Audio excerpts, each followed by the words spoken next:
کوئی یار نہیں تھا، دنیا لکھتی رہے کہ فلاں 4 یار تھے۔ کائنات کے نبی نے کہا کہ یہی 4 ہمارے یار ہیں۔ سلمان ابو ذر ہے کوئی سلمان کی طرح شیعہ ہے؟ ہم ناز کرتے ہیں کہ ہم بہت بڑے شیعہ ہیں۔ کبھی کبھی کچھ علماء اکرام میں خود اپنے لیے کہیں لکھنؤ جائیے یا بڑے بڑے شہروں میں جائیے، خصوصاً پاکستان جائیے تو وہاں ذاکرین کو کہا جاتا ہے میزن آسم۔ کہاں میزن تمام اور کہاں ذاکر کی حیثیت؟ کوئی ہے ہم میں سے جو کہہ سکے کہ ہم شیعہ ہیں؟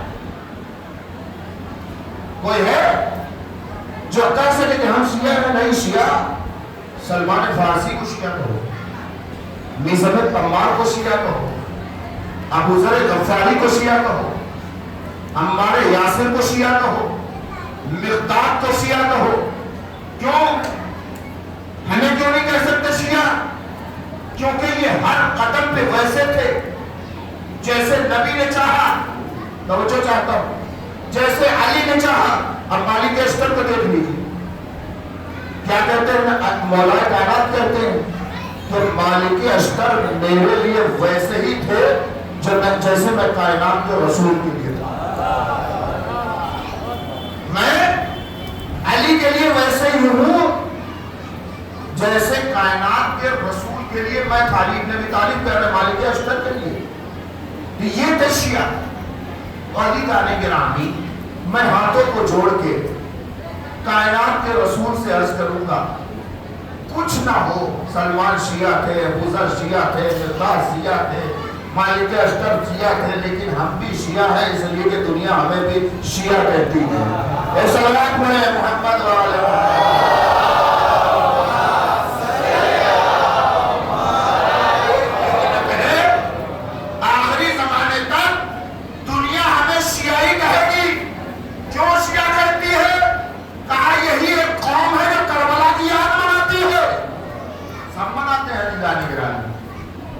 ہندو، کرسچن، اہل سنت برادران حسین کا ذکر سب کرتے ہیں، لیکن شیعہ اس وجہ سے کائنات میں مشہور ہے کہ وہ حسین کا غم مناتے ہیں اور یقیناً کچھ نہ کریں فرش عزا بچھا دیں، فرش عزا بچھا دیں، اور بچھانے کے بعد ٹوٹا گھر بھی ہو انسان کا، اس میں بھی فرش عزا بچھا اور حسین کا غم منا، کیونکہ یہ غم 1,24,000۔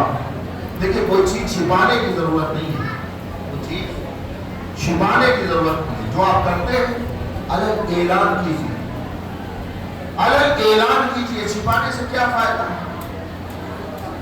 بس قانون کو، نظام کو اور اسلام کو مد نظر رکھتے ہوئے کوئی ایسا کام نہ کیجیے جس سے بیوی ناراض ہو جائے، اس لیے کہ بیوی اپنے حسین کے چاہنے والوں کو بہت چاہتی ہے اور فرش عزا پہ آ جاتی ہے۔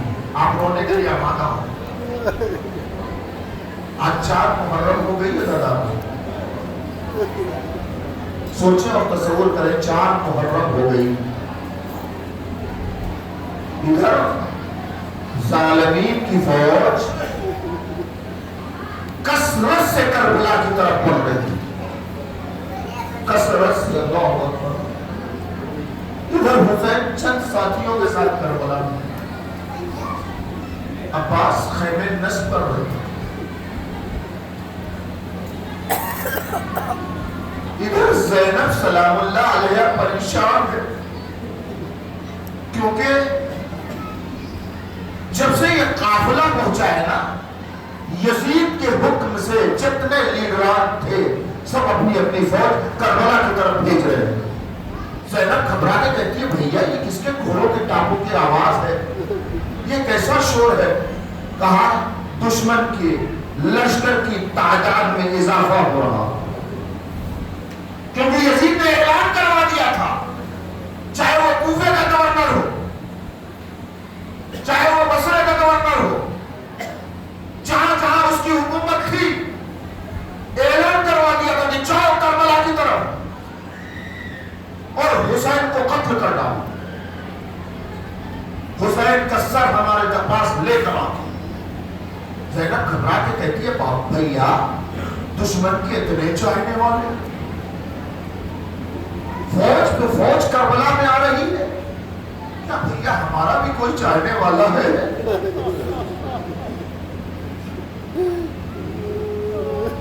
ایک مرتبہ زینب سوچتی رہی, سوچنے کے بعد کہتی ہے بھیا آپ کو یاد ہے آپ کے بچپنے کا ایک دوست ہے جس کا نام حبیب ہے. مزادارہ نے مظلوم کربلا چوتھی محرم میں اکثر علماء حبیب ابن مظاہر اسدی کا مصائب پڑھتے ہیں. سنے بچپن میں تو جملہ عرض کر دو. دیکھیں جب مصائب کے ضمن میں کوئی بات آتی ہے تو ظاہر سی بات ہے اس شخصیت کی فضیلت کو بیان کرنا ضروری ہوتا ہے تاکہ اس کی اہمیت, اس کی عظمت, اس کی فضیلت آپ کے ذہنوں میں رونما ہو جائے. یہ حبیب کو ولی فقیہ کیوں کہا گیا پتا ہے آپ کو؟ علامہ مجلسی علیہ رحمہ لکھتے ہیں کہ حبیب ابن مظاہر اسدی کو ولی فقیہ, توجہ, ولی فقیہ کیوں کہا جاتا ہے؟ آخر یہ ولی فقیہ کیوں بن گئے؟ رجل فقیہ, فقیہ اسے کہتے ہیں جو مرجع ہوتا ہے, جو فتوی دیتا ہے, وہ فقیہ ہوتا ہے. فقہ مسائل کو عرض کرتا ہے قرآن سے, سنت سے, اجماع سے, عقل سے. اس زمانے میں امام موجود تھے تب بھی فقیہ تھے. جو لوگ آج فقیہ پہ اعتراض کرتے ہیں وہ حبیب ابن مظاہر کو دیکھ لیں کہ امام کے زمانے میں بھی فقیہ تھے. پتہ ہے کیسے فقیہ بنے؟ علامہ مجلسی علیہ رحمہ لکھتے ہیں کہ جب حبیب چھوٹے تھے تو جب حسین چلتے تھے تو ساتھ میں حسین کے ساتھ کھیلا کرتے تھے, اور جیسے جیسے حسین آگے بڑھتے تھے مدینے میں تو حبیب حسین کے قدموں کی پڑی ہوئی خاک کو اٹھاتے تھے, اپنے سر پہ ڈال لیتے تھے. خاک کو اٹھاتے تھے اور اپنے سر پہ ڈال لیتے تھے اور خاک آلود کرتے تھے. دیکھیں حسین کے قدموں کی خاک, جب یہ منظر کائنات کے رسول نے دیکھا فوراً حبیب کو قریب بلایا. کبھی حبیب کے ہاتھوں کا بوسہ لیا, کائنات کے رسول بوسہ لینا ہے اللہ تعالیٰ نے مطلب کر پایا. کبھی پیشانی کا بوسہ لیا, کبھی بالوں کا بوسہ لیا. لوگوں نے بڑھ کے پوچھا یا رسول اللہ حبیب کے بوسے کیوں لے رہے ہیں آپ, اس طریقے سے بوسے کیوں لے رہے ہیں؟ کائنات کے رسول نے کہا تم نے دیکھا نہیں کہ جب میرا نواسا حسین جس جگہ سے آگے جاتا ہے اس کے قدموں پہ پڑی ہوئی خاک کو حبیب اپنے سر میں ڈالتا ہے. مجھے پتا ہے کہ حبیب آگے چل کے ایک ولی فقیہ بنے گا, ایک ولی فقیہ بنے گا. اب جیسے ہی زینب نے کہا یہ باتیں یاد دلائی حسین علیہ السلام کو, بھیا اپنے حبیب کو بلا لے اس لیے کہ ہمارے پاس کوئی نہیں ہے, دشمن کے فوج دردوک آ رہے ہیں, زیادہ تعداد میں آ رہے ہیں, لیکن ہمارے پاس کوئی نہیں ہے. ایک مرتبہ حسین نے حبیب کو خط لکھا, حسین ابن علی کا خط, رجل فقیہ کے نام. سنتے رہیے گا آپ کو آنکھوں سے آنسو آئے گا. اور لکھنے کے بعد آخر میں ایک جملہ لکھ دیا آجلن. حبیب اپنے نانا کا حوالہ دیا کہ رسول کا نواسا حسین جس کے ساتھ تو بچپنوں میں کھیلا کرتا تھا تجھے خط لکھ رہا ہے اس لیے کہ حسین کو تیری مدد کی ضرورت ہے. اللہ کو تیری مدد کی ضرورت ہے. آجلن آنے میں جلدی کرنا, تاخیر نہ کرنا. اللہ اکبر. اتنی مصیبت آ پڑی حسین, اتنے فوج اشتیا جمع ہو گئے کربلا میں. اللہ اکبر میں بیان نہیں کر سکتا. اللہ تعالیٰ نے مظلوم کربلا. ادھر سے حسین کا خط حبیب کے پاس پہنچا. جب خط حبیب کے پاس پہنچا ہے نا تو تب الباب جب کیا گیا تو حبیب کھانا کھا رہے تھے. پہلا لقمہ ابھی دہن میں ڈالنے والے ہی تھے کہ کسی نے دخل الباب کیا. حبیب نے پوچھا من فی الباب, کون ہے دروازے پر؟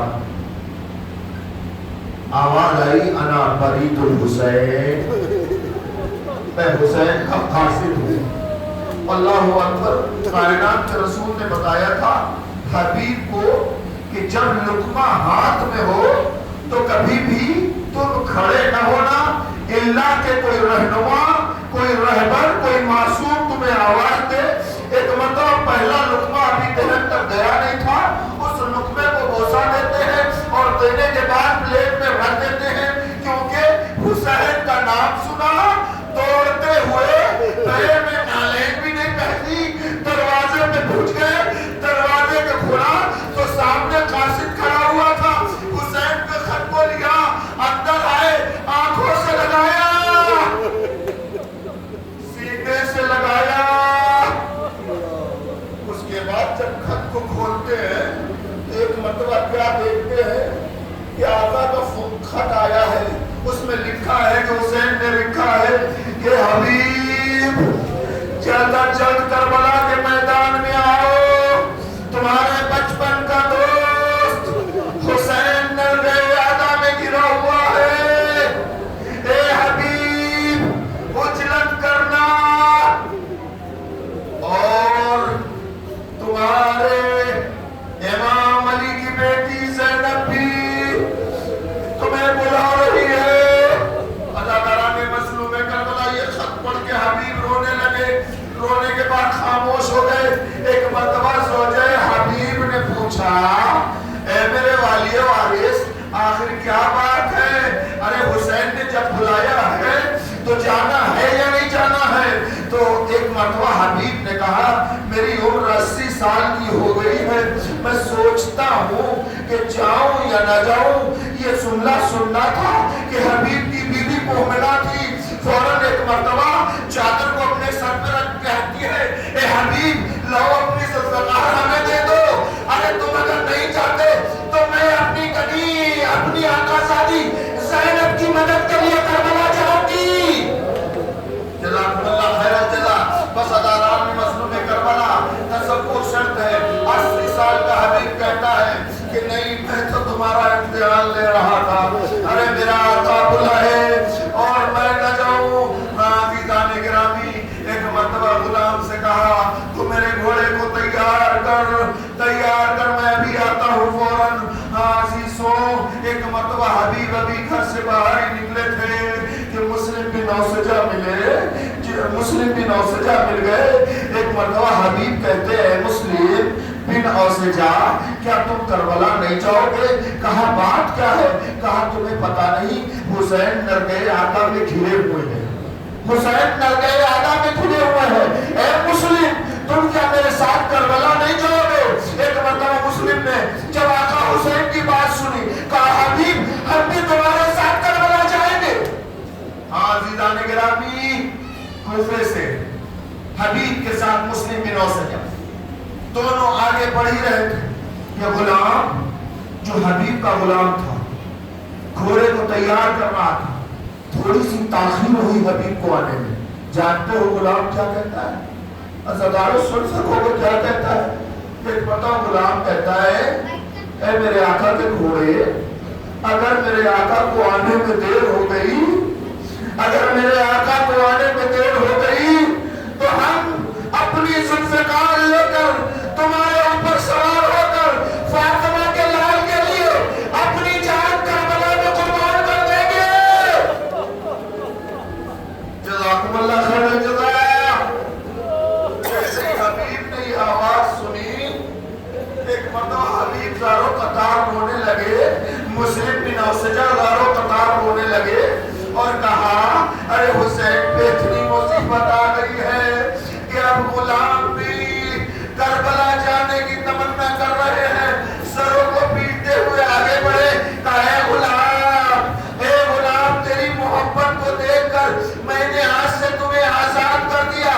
ایک مرتبہ غلام تڑپ کر کہتا ہے اے آقا ارے زندگی پر ہم آپ کی خدمت کرتے رہے, ارے جب حسین پہ مصیبت آئی تو آپ ہمیں آزاد کر رہے ہیں.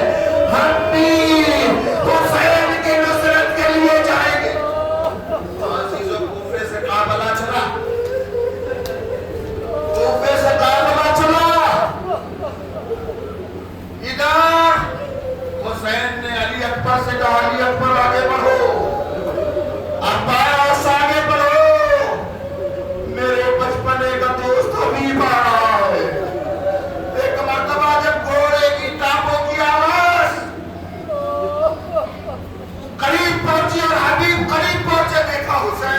سامنے کھڑے ہوئے. عباس استقبال کے لیے آگے بڑھے, علی اکبر استقبال کے لیے آگے بڑھے, قاسم استقبال کے آگے بڑھے. ایک مرتبہ حبیب نے اپنے آپ کو گھوڑے سے گرایا اور گرانے کے بعد حسین کے قدموں میں گر گئے. آقا ہمیں معاف کیجیے گا, ہم آپ کی نصرت کے لیے آ گئے. جیسے قدموں میں اپنے آپ کو حبیب نے گرایا ہے نا, ادھر سے فضا آواز دیتی ہے, اے میرے حسین کے دوست حبیب, تجھے زینب نے سلام کہا ہے. ہماری مائیں بہنیں یہاں موجود ہیں, سن سکیں گے. ایک مرتبہ حبیب نے کربلا کی خاک اٹھائی اور اٹھانے کے بعد اپنے سر میں بھرنا شروع کر دیا. آئے وہ وقت آ گیا کہ شہزادیاں غلام کو سلام کرے. اللہ اکبر, جزاکم اللہ خیر الجزا.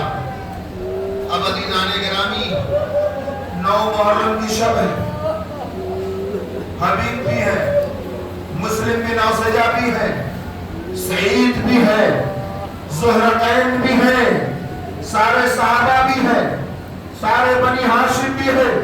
ایک مرتبہ حسین نے سارے صحابہ کو جمع کیا اور جمع کرنے کے بعد کہا کہ ہم نے یہ رات عبادت کے لیے مانگی. بس عزاداران مظلوم کربلا, آج 4 محرم, یہ عبادت کے لیے مانگی ہے. لہذا تم میں سے جو بھی چاہتا ہے میری طرف سے اجازت ہے, تمہیں جنت کی بشارت بھی دیتے ہیں. حسین نے جنت کی بشارت بھی دی تمام صحابیوں کو کہ جو جانا چاہتا ہے اپنے اہل و عیال میں چلا جائے. لیکن عزیزوں, کوئی نہ اٹھا. حسین نے چراغ کو بجھا دیا, چراغ کو بجھا دیا. ہو سکتا اجالے میں کوئی نہ اٹھا ہو. حسین کے سامنے جب دوبارہ چراغ جلایا گیا تو سارے صحابہ اسی طریقے سے حسین کی نصرت کے لیے, مدد کے لیے بیٹھے تھے جیسے چراغ جلنے سے پہلے تھے, علی نہ پوچھنے سے پہلے تھے. ہاں زاداران مظلوم کربلا, آواز آئی کہ حبیب نے آواز دیا, آقا حسین ہمیں کمزور نہ سمجھیے, ہماری کمر خمیدہ نہیں ہے. عزیزوں جملہ کہہ دوں, حبیب کی کمر خمیدہ ضرور تھی لیکن سر جھکا نہیں تھا. حسین کے آگے سر اٹھا ہوا تھا کہ آقا ہم آپ پر جان قربان دیں گے. اب جب عبادت کر رہے تھے حسین, عبادت کر رہے تھے, عبادت کی مہلت بھی مانگی تھی. ہاں عزیزان گرامی, ایک مرتبہ جیسے ہی نماز شروع کی ہے, امام حسین علیہ السلام نے ادھر سے 3 آگے بڑھے. سعید تاریخ نے جسے 93 سال کا بزرگ لکھا ہے, جس کا نام سعید تھا, بس سنے عزاداران مظلوم کربلا, ابھی جنگ شروع ہونے والی ہے. ادھر سے تیروں کی بارش ہوئی, ادھر حسین مصلی پہ ہے, مصلی عبادت پہ ہے, نماز پڑھا رہے ہیں. تیر پہ تیر آگے, 93 سال کے بزرگ سعید کے سینے پہ لگے, تھر تھر آنے لگے. سعید پورے جسم پہ ایک مرتبہ ہاتھوں کو دعا کے لیے بلند کیا, اے میرے پروردگار, میں دعا کرتا ہوں تم اس وقت تک ہماری روح کو قبض نہ کرنا جب تک آقا حسین کی نماز تمام نہ ہو جائے. جب تک آقا حسین کی نماز تمام نہ ہو جائے اس وقت تک ہمیں زندہ رکھنا. ادھر امام حسین نے کہا السلام علینا وعلی عباد اللہ الصالحین, السلام علیکم ورحمت اللہ وبرکاتہ.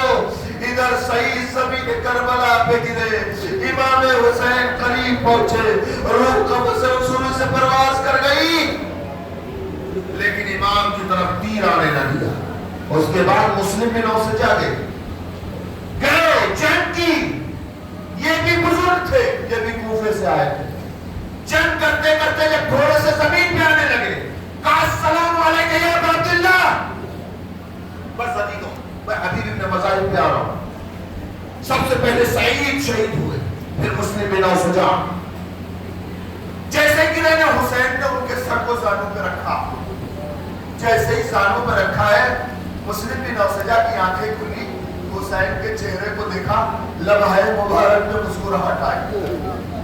ایک مرتبہ حبیب قریب آتے ہیں, وہ آنے کے بعد مسلم بن اوسجہ سے کہتے ہیں, اے مسلم, اگر مجھے حسین کے اوپر جان قربان نہ کرنا ہوتا, اگر مجھے واپس جانا ہوتا تو تم سے وصیت پوچھتا کہ تمہاری آخری وصیت کیا ہے, تمہاری آخری وصیت کیا ہے. ایک مرتبہ زہرین نے حبیب کو دیکھا, کہا کہ اگر تم کوفے جاتے بھی یا واپس جاتے بھی تو میری ایک ہی وصیت ہوتی کہ حسین کو کبھی اکیلا چھوڑ کر نہ جانا. آزادانہ نے مسلم کربلا, بس آپ رونے پہ آمادہ ہو گئے. مسلم کی بھی روح قبر سے مسری سے پرواز کر گئی. مسلم بن اوسجہ اب حبیب گھوڑے پہ سوار ہوئے, آئے میدان میں, 80 سال کے ہیں, جنگ لڑنا شروع کیا. لڑتے لڑتے 27 دشمنوں کو روایت میں ملتا ہے واصل جہنم کیا. 80 سال کے حبیب نے 27 دشمنوں کو, اور اس کے بعد جب دشمن ایک بارگی حبیب پہ حملہ کرتے تو حبیب گھوڑے سے زمین پر آتے, روح کفر سے انسوری سے پرواز کر جاتی ہے. عزاداران مظلوم کربلا اب حبیب کو, امام حسین ان کے لاشے کو خیمے کی طرف لے آتے ہیں. بیویاں ماتم کرتی ہیں, واہ حبیبہ, واہ حبیبہ, واہ حبیبہ. عزیزوں, یہ کوئی معمولی بات نہیں کہ اس حبیب کے جنازے پہ جو صحابی تھا, شہزادیاں, حسین کی بہن, علی کی بیٹی, رسول کی نواسیاں گریہ کر رہی ہیں. یہ شرف کی بات ہے. آزاداران مظلوم کربلا, اب یہاں تک مصائب ہو گیا. آگے سنیں, جب خولی 11 محرم کو, بس میں نے مجلس تمام کی, کہتے ہیں لوگ, حبیب کا بیٹا ابھی کربلا میں شہید نہیں ہوا تھا, وہ کوفے میں موجود تھا. جب خولی نے 11 محرم کو سارے شہداء کے سروں کو لے جانے لگا اور کوفہ پہنچا ہے, تو ایک مرتبہ حبیب کا بیٹا, اللہ اکبر, سن سکیں گے تو سنیں عزاداران مظلوم کربلا. اب حبیب کے مسائل کو میں ختم کر رہا ہوں. حبیب کا بیٹا جب دیکھتا ہے کہ میرے بابا حبیب کا سر بھی نو کے نیزہ کے اوپر بلند ہے, ایک مرتبہ خولی کے قریب جاتا ہے اور جا کے کہتا ہے کہ میرے بابا کا سر ہے, میرے حوالے کر دے. حبیب کا بیٹا زندہ تھا, اللہ اکبر. ادھر حسین کا بھی سر ہے, علی اکبر کا بھی سر ہے, نیپے سے علی اکبر کا بھی سر ہے, قاسم کا بھی سر ہے, اور محمد کا بھی سر ہے, عباس کا بھی سر ہے. ہائے وہ کوفہ جہاں ہزاروں حسین کے چاہنے والے تھے, کوئی آگے نہیں بڑھا. ارے خولی, تم نے یہ کیا کیا؟ ایک مرتبہ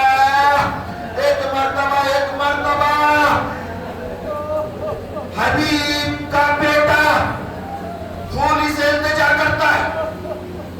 جب سر خولی نے دینے سے انکار کیا کہ ہمیں یزید تک یہ سارے سروں کو پہنچانا ہے, یزید نے کہا کہ کوئی ایک سر بھی تم سے اگر چھوٹا تو تمہیں سزا دی جائے گی, لہذا یہ سر ہم تمہیں دے نہیں سکتے.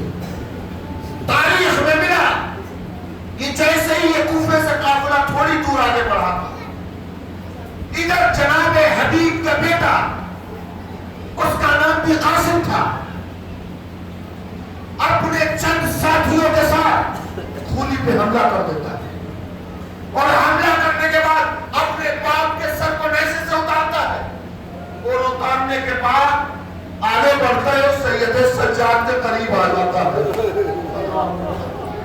نہیں, عزاداران مظلوم کربلا